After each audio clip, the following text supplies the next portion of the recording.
Welcome to this edition of Excavating the Bible, a program dedicated to exploring the contributions that Middle Eastern archaeologists make to our understanding of and appreciation for the Bible.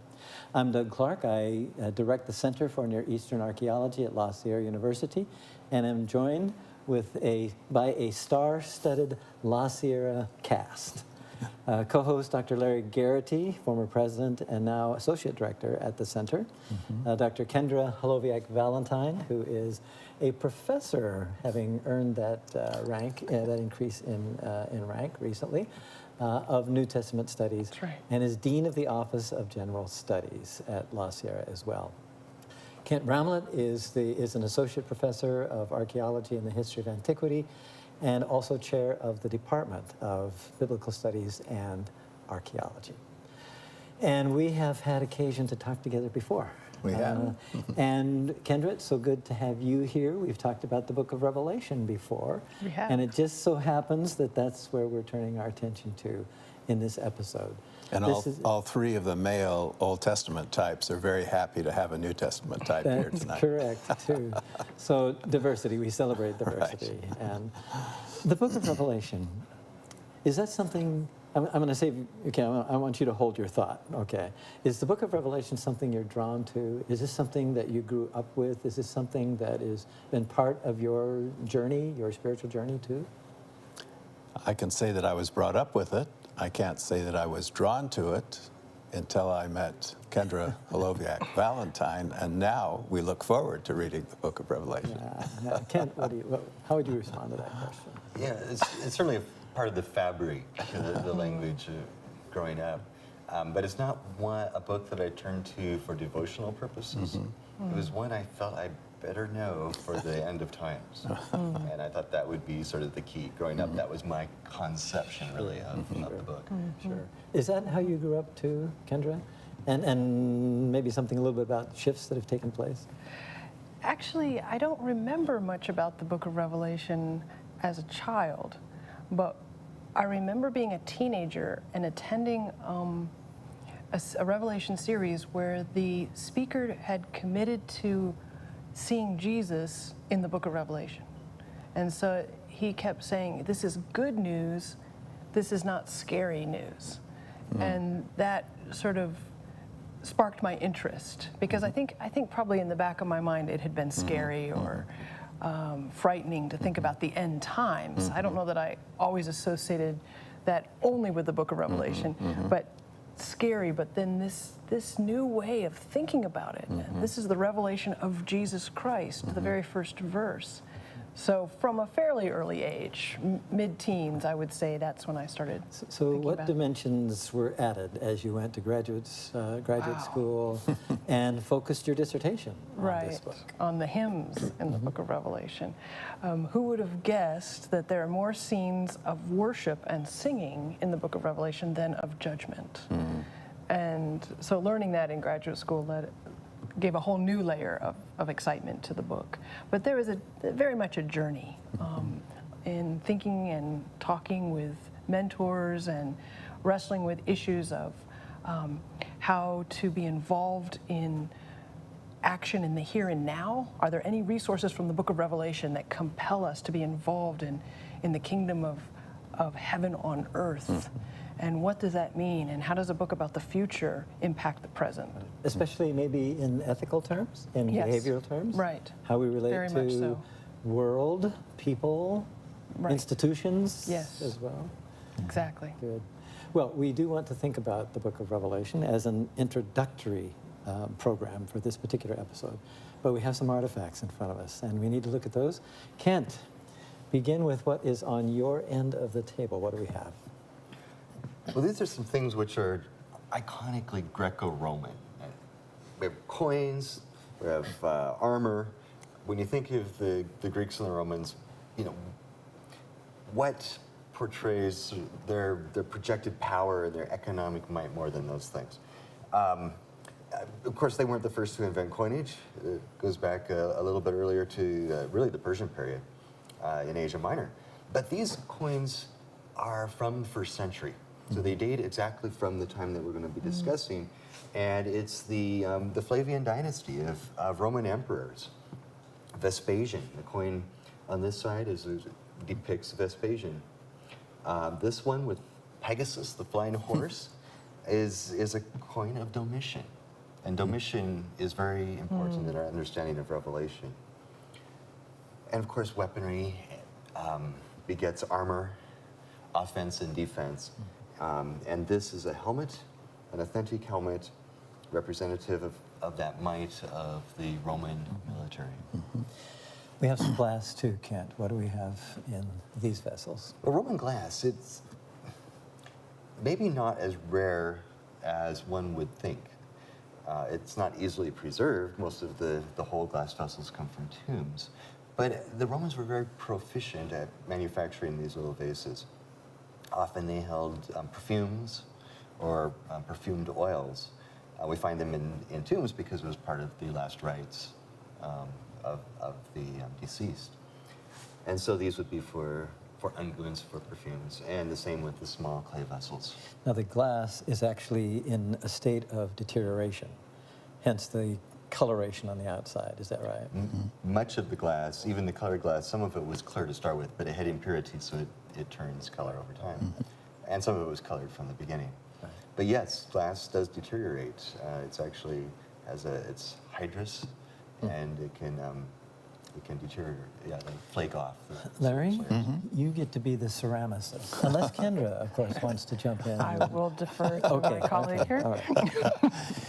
You know, we often have glass vessels that are just exactly the same in shape. So either glass, such as this, or ceramic, and they're often found in tombs, as Kent said. These vessels, of course, are for pouring in one way or another, for containing a liquid and then pouring it out. And they come from the Roman period, the time that we're talking about. If John the Revelator were to walk into the room, he would feel very much at home with the things that he saw on this table, including these ceramic lamps, which go back to Christ's time, especially the one with the little flared nozzle there is thought of as a Herodian lamp, the kind that was used when Jesus was telling his stories about the 10 virgins, the 5 wise, the 5 foolish. And these are just a little bit later or contemporary, down into later Roman times. And of course, this hole would be for the wick, and the oil goes into the filler holes like that. Yeah. And then a cooking pot. A cooking pot. Something that would show up in everybody's house. Right. And then Multi-use, multi-purpose pot. Right. And then we're moving to metal pieces from here. Probably cast metal. We're trying to determine exactly what this is, and we'll do some more analysis on it. But this is part of a donation to the Center for Near Eastern Archaeology, and is some kind of door latch, a Roman period door latch. And in front of it are 2 keys, Roman period keys. We'll see some slides of keys as well. Some of them are really quite sophisticated, and getting into them must have been fairly challenging with that type of keys. And then the 3 vessels here, probably some kind of incense or censer of some kind, and another vessel of some kind tied to worship most likely, and a candlestick, not a golden one, but a bronze one. And so we have a number of these artifacts. I want to thank Christina Reed, who is our assistant curator at the center, for putting these collections together for us for all of our episodes as we're taping these. Okay, so we've thought about some objects. Let's look at the book itself, turn to some slides. We will be depending, I think, first on Kent, who loves maps, and who loves the history behind these maps and the emperors. So just a quick word. Where are we, Kent? Well, we're seeing the Roman Empire here pretty much at its maximum, completely encompassing the Mediterranean Sea. So from all the way from up in Britain, the Atlantic coast, to really the Persian Gulf. Stable for what? How many centuries? Well, it lasts some 5 centuries in the imperial period, or parts of 5 centuries. But if you want to trace backwards, of course, Rome was a rising power well before its first emperor. Right. And because they controlled so much territory, we often talk about the Pax Romana, the time when peace was there throughout the empire, most of the time. And so they could devote their efforts to pursuit of trade and travel and those kinds of things, rather than putting it into fighting. And I think we've thought about it before on this program that Pax Romana, that you have opportunity now for the spread of ideologies too. Right. So the explosion of Christianity probably owes, at least logistically, at least on the ground, owes something to the fact that people could move around and could move around quite easily. And the Roman soldiers would be sent all across the empire, and they would take these religions from the east that they learned about to far off Britain or wherever they were posted. Yeah. And as Larry said, I mean, religions from the east, the Romans traded regularly with India. Right. They had trade cities there, and they were buying materials from China. Kent, we have a list of emperors here. Well, we ended the previous dynasty with the assassination of Nero. Right. Not a lot of people were terribly disappointed in his demise. But you can see there's an initial instability. So in AD 68, 69, really to December of 69, we have 3 emperors. So again, that's indicative of this political instability until we reach some stability with Vespasian. And Vespasian, we know from, of course, the siege of Jerusalem, putting down the Jewish revolt. He is initially the top general, comes back to be emperor, and he leaves Titus, his son, there to complete the job. But Domitian is going to be even more important to us tonight, and he's the last of the Flavian dynasty. Reigned about 15 years as emperor. And we typically think, Kendra, of this time period, under Domitian's reign, that we have the Book of The writing Revelation. of the Book of coming to us. Revelation. And So- why do you think that it's logical that Revelation comes from the time of Domitian? There's a section in chapter 17 where there's a listing, a mentioning of various kings. And there are clues and cues in there that would suggest that we have come up to the time of Domitian. Again, they're not listed by their names, but there are hints that that is indeed where we are in the timeline of Roman history. And a couple of other things I would add that Revelation scholars notice, and one is that in the book of Revelation, Rome is referred to as Babylon. That only happens in Jewish literature after 70, after Rome levels Jerusalem and the temple. And so we're definitely after 70, and most likely, given that list, given that there are these kings that are referred to, that we've made our way up to the time of Domitian. End of the first century. Correct. And were there persecutions during Well, we're going to talk Domitian's about that time? a little bit later. Okay, very good. We will look at that in just a minute. But just some pictures here. I'm going to start with the 3 unstable reigns. Short reign. I mean, these are months, just a matter of a few months each. But the emperors that we think more of, like Vespasian and Titus and Domitian, and that brings an end to the Flavian dynasty. Is that right? That's right. This is the conclusion, and then something happens after Domitian. Okay, then let's think about some biblical issues, and I think some of these will bring us back to a question like Larry was asking. Right. But Kendra, general time, we've talked a little bit about it, and you've given us some clues and cues, I'm going to remember that, about when we might date the book. What about authorship? What about audience? What about basic background kinds of issues? Well, I know that there is a long tradition that would have the author of the Gospel of John be this same person, John, the writer of Patmos. The majority of Revelation scholars, though, would see this as a 2nd or 3rd generation Christian who is separate from the gospel writing, who is someone who is very much grounded in Judaism. This is the book of the New Testament that has the most drawing upon and echoing of the Hebrew Bible. And so this person is deeply committed to a Hebrew faith and to apocalyptic literature. That form is very Jewish. It is by the time he's writing, over 200 years, this type of writing has been part of the Jewish experience. So he's taking a genre from his heritage, he's taking sacred texts from his heritage, and he's reworking them in light of his conviction that Jesus is the Christ. Jesus is that long-awaited Jewish Messiah. And so as he's creating this Jewish Christian apocalypse, he's modifying the genre in very interesting ways. But who he is, and to be more specific than that in his identity, I think is not the purpose of the book. One of the things he does from the very beginning is he says, I'm one of you, a fellow sufferer. I'm a fellow Christian.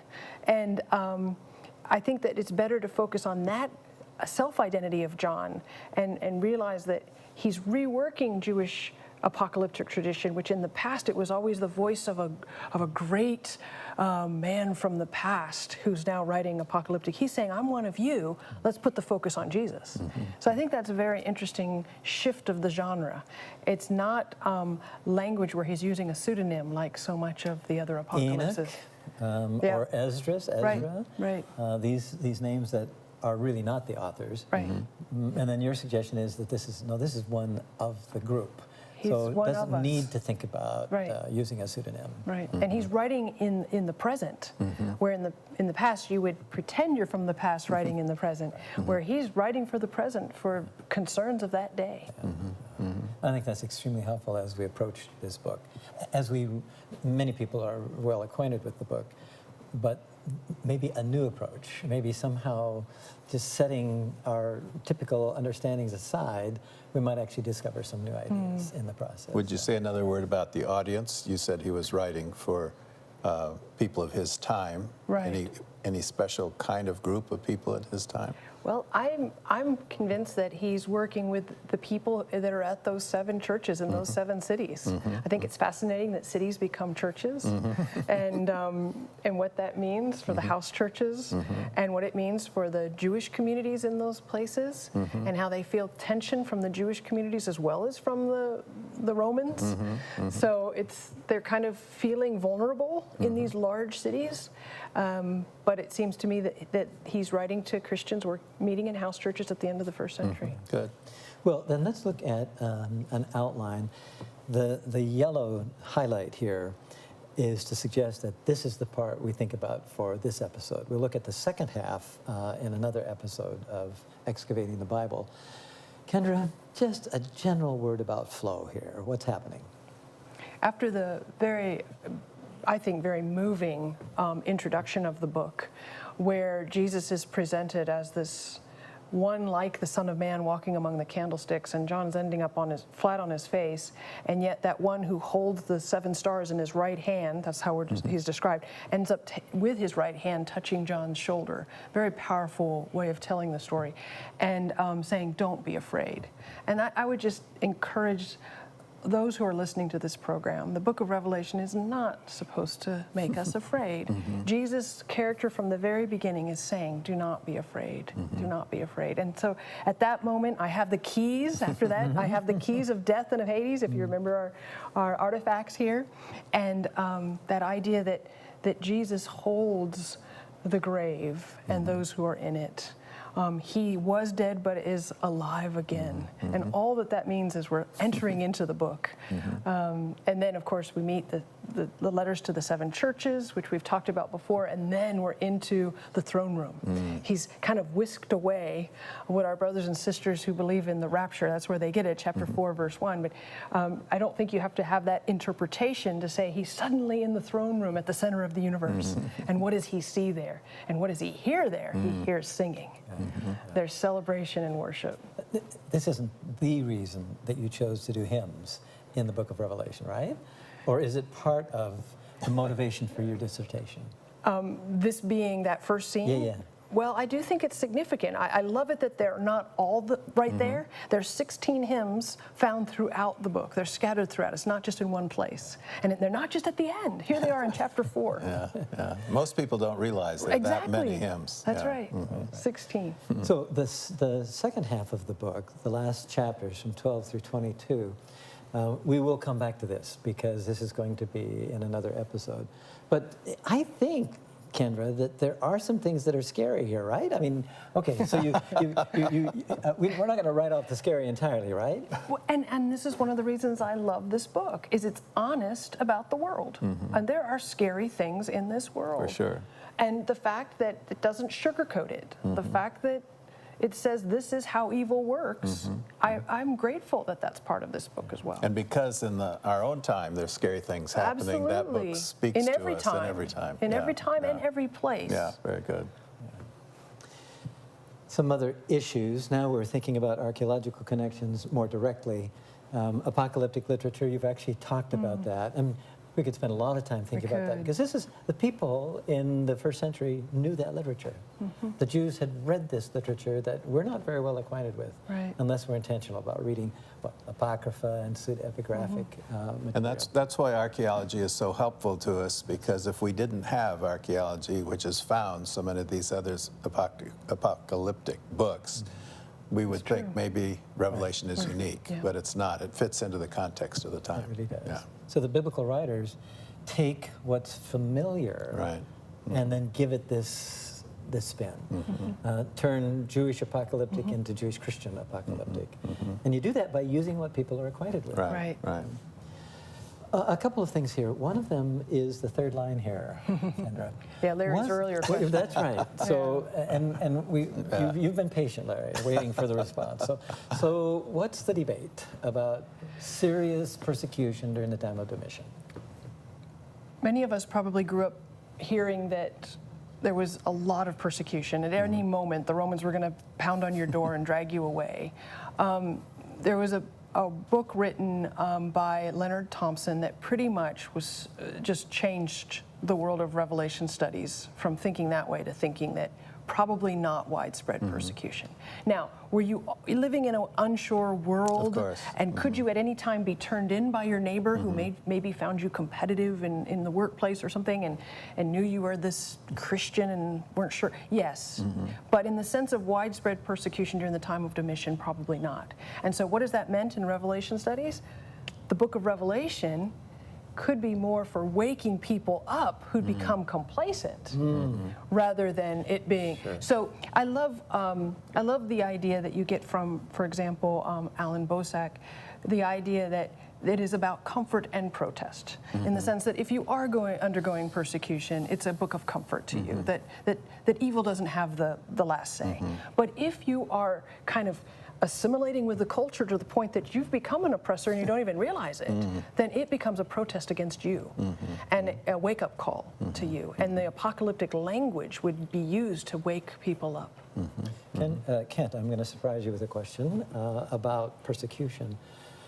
Are some of these emperors known more for being harsh on the opposite side and people who are resisting? Well, certainly there were differences, and Domitian was known as one who's sort of trying to reestablish the Roman Empire. He had a building program at home in Rome, sort of an infrastructure program.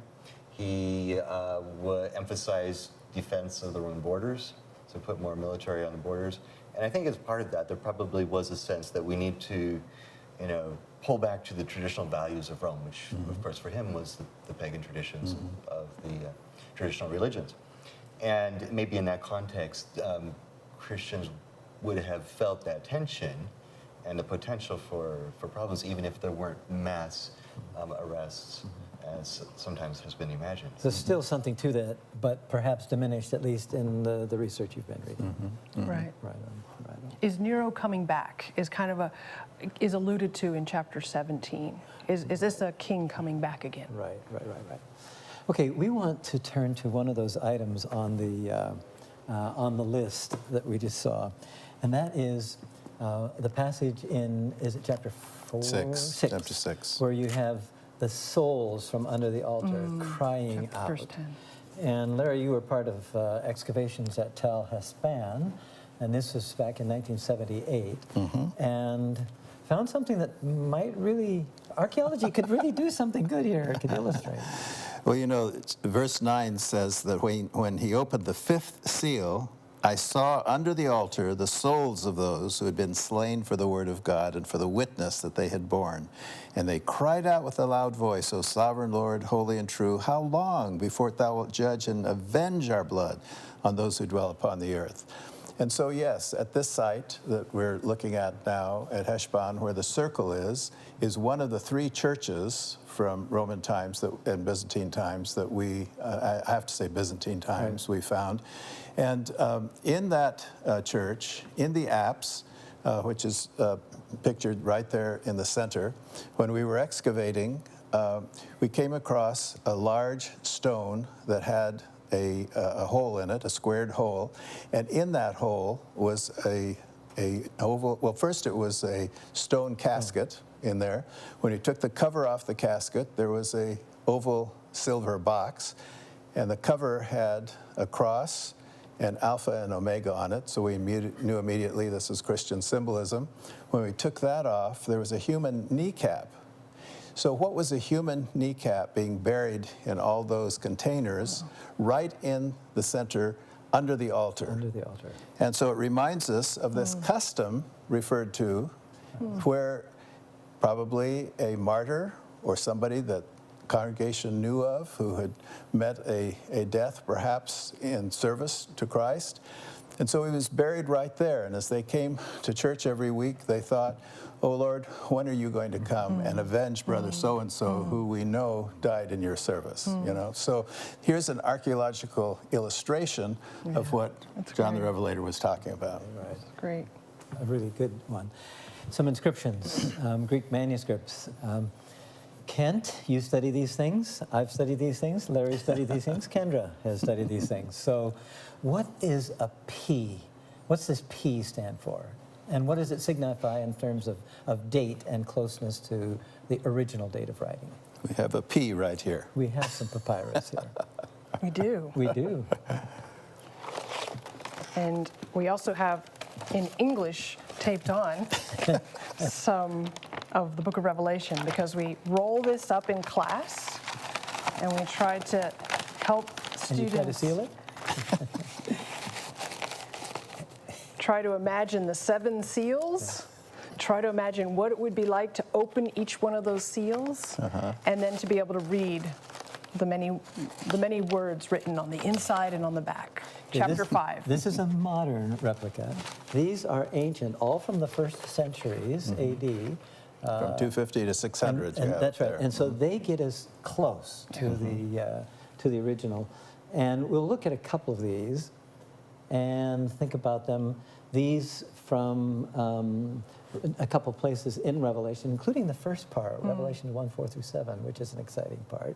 Nice to see it in its in one of the original texts from an early period, not the authorial, the autograph copy.